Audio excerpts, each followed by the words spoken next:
Assalamualaikum warahmatullahi wabarakatuh. Rabbi shrah li sadri wa yassir li amri wahlul 'uqdatam min lisani yafqahu qouli. Pertama-tama marilah kita panjatkan puja dan puji syukur atas kehadirat Allah Subhanahu wa taala yang telah memberikan hidayah dan inayahnya. Tidak lupa sholawat dan salam tetap tercurahkan kepada junjungan kita Nabi Agung Nabi Muhammad SAW yang telah membimbing kita dari zaman jahiliyah menuju zaman Islamiyah. Di sini saya akan membawakan materi dakwah tentang pemuda dan pemudi. Apakah pemuda dan pemudi itu? Pemuda dan pemudi adalah generasi penerus bangsa yang menjadi penentu kemajuan bangsa di masa berikutnya. Bahkan pemuda diakui sebagai kekuatan yang mampu mendobrak kemajuan bangsa. Di tangan pemuda lah yang mengganti orde lama menjadi orde baru hingga saat ini berada di orde reformasi. Para pemuda pada era ini adalah agen of change, yaitu agen perubahan. Namun sayang, potensi pemuda yang begitu besar tidak disalurkan pada hal yang positif, pergaulan bebas, penggunaan narkoba, tawuran, geng motor, dan masih banyak lagi. Mayoritas pelakunya adalah remaja. Rusaknya perilaku pemuda sekarang tidak lepas dari arus liberalisasi dan pergaulan bebas. Syekh Muhammad bin Saleh bin Utsmani berkata, sesungguhnya penyimpangan para pemuda karena pertumbuhan besar pada fisik, pikiran, dan akalnya sehingga cepat. Karena itu sangat dibutuhkan sarana-sarana untuk membatasi diri dan mengekang nafsu dan penjarahan dan yang bijaksana untuk menuntun ke jalan yang lurus. Kemudian Syekh Muhammad bin Saleh Al-Utsmani menjelaskan sebab-sebab yang harus ditempuh pemuda untuk memperbaiki adalah 1. Memanfaatkan waktu secara maksimal. Waktu luang bisa menjadi penyakit yang membinasakan pikiran, akal, dan potensi fisik manusia. Karena diri manusia harus beraktivitas dan berbuat. Jika diri manusia tidak beraktivitas, maka pikirannya akan beku, akalnya akan buntu, dan aktivitas dirinya akan lemah, sehingga hatinya akan dikuasai bisikan-bisikan pemikiran buruk yang terkadang akan melahirkan keinginan-keinginan buruk. Untuk mengatasi hal ini, seorang pemuda mengisi waktu untuk kegiatan yang cocok dan bermanfaat. Kedua, memilih teman bergaul yang berakhlak baik.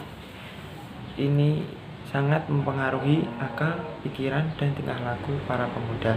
Oleh karena itulah Rasulullah SAW bersabda, bi kholala min ahkam nadhara Allahu kholatina ala maro.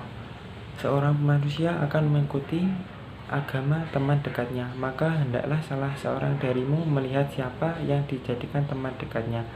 Hadis ini menunjukkan keutamaan duduk dan bergaul dengan orang-orang yang baik akhlak dan tingkah lakunya, karena pengaruhnya baik yang ditimbulkan dengan selalu menyertai mereka, sekaligus menunjukkan larangan bergaul dengan orang-orang yang buruk akhlaknya dan berlaku maksiat, karena pengaruh buruk yang ditimbulkan dengan selalu menyertai mereka. Oleh karena itu, hendaklah seorang pemuda berusaha mencari teman bergaul orang-orang yang baik dan soleh serta berakal. Dia bisa mengambil manfaat dari kebaikan, kesolehan, dan akalnya. Maka hendaklah dari seorang pemuda menimbang keadaan orang-orang yang akan dijadikan teman bergaulnya dengan memiliki keadaan dan akhlak mereka. Yang ketiga adalah memilih sumber bacaan yang baik dan bermanfaat.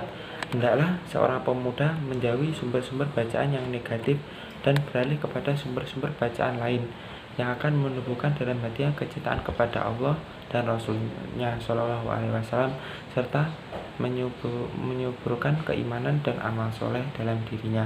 Dan hendaknya dia bersabar dalam melakukan semua itu, karena bahwa nafsunya akan menuntun dia keras untuk kembali membaca bacaan yang telah biasa ia baca, dan menjalankan bosan ketika untuk jenuh membaca bacaan-bacaan yang lain bermanfaat. Ibaratnya seperti orang yang berusaha menjadikan bosan serta jenuh untuk membaca bacaan lain yang bermanfaat. Ibaratnya seperti orang-orang yang berusaha melawan hawa nafsunya untuk melaksanakan ketaatan kepada Allah, tapi nafsunya enggan, selalu ingin melakukan perbuatannya sia-sia dan salah. Sumber bacaan bermanfaat yang penting adalah Al-Quran dan kitab tafsir yang berisi riwayat-riwayat tafsir yang sahih dan penafsiran akal yang benar. Demikian juga hadis-hadis Rasulullah SAW yang berisi riwayat-riwayat tafsir yang sahih dan penafsiran akal yang benar. Pembagian juga hadis-hadis Rasulullah SAW yang berisi riwayat-riwayat tafsir yang sahih dan penafsiran yang akal dan benar. Demikian Rasulullah SAW.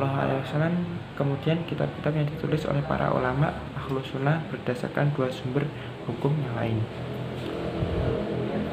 Sekian dari saya. Wassalamualaikum warahmatullahi wabarakatuh.